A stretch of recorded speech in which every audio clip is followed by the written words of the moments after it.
দেখো বন্ধুরা, কিছুদিন ধরেই কত মাইকে অ্যানাউন্স করলো।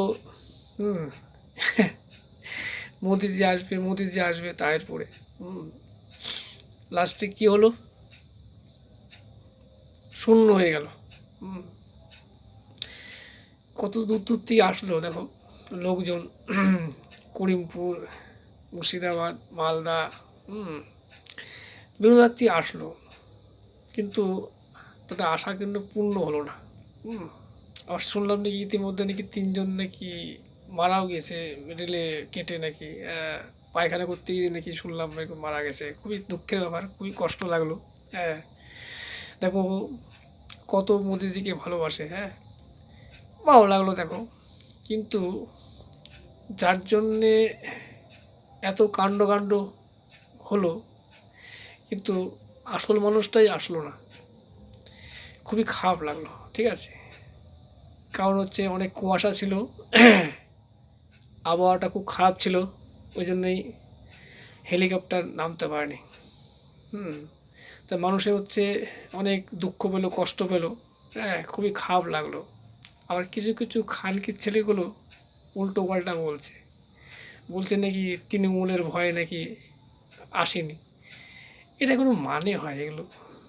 খুবই খারাপ লাগে এগুলো। হ্যাঁ, আমি সত্যি গালাগালি দিয়েই বলছি এগুলো। দেখো, উনি একজন বিশাল পাওয়ারফুল, বিশাল ক্ষমতাশীল মানুষ। ওনার যখন যা খুশি সেখানে যেতে পারে। হ্যাঁ, এটা কোনো ব্যাপার নাই। আবার বলছে উনি যদি না আসতেন ওই কটা লোক অ্যাক্সিডেন্টও হতো না। দেখো, অ্যাকচুয়ালি কথা কি, যার যখন মৃত্যু হবে না, সেদিনই তখন মৃত্যু হবে। হ্যাঁ, কারণ ওর মৃত্যু ঘনিয়ে এসেছিলো বলেই হচ্ছে ওই রেলে মারা গেছে। হ্যাঁ, দেখো, এটা অনেকভাবেই মনে কি মৃত্যু হতো, মানে খেতে খেতেও মৃত্যু হয়ে যায়। আবার দেখো ঘুমিয়ে আছে, সেক্ষেত্রেও হচ্ছে ফ্যান খুলে পড়তে পারে তার মাথার উপরে, তাই না? আবার দেখো গলায় মাংস আটকে গিয়েও অনেকে মারা যায়। এটা কারোর কোনো দোষের না, ঠিক আছে। তবে হ্যাঁ, ওনার আশায় অনেকেই ছিল, অনেক লোক সমাগম হয়েছিল, লক্ষ লক্ষ মানুষ। উনি আসলেন না, খুবই খারাপ লাগলো। কারণ উনি উনি চেয়েছিল আসতে, কিন্তু দুঃখের বিষয় কি, মানে আবহাওয়া খুবই খারাপ। আবহাওয়া হচ্ছে গ্রুপ আচরণ করেছে।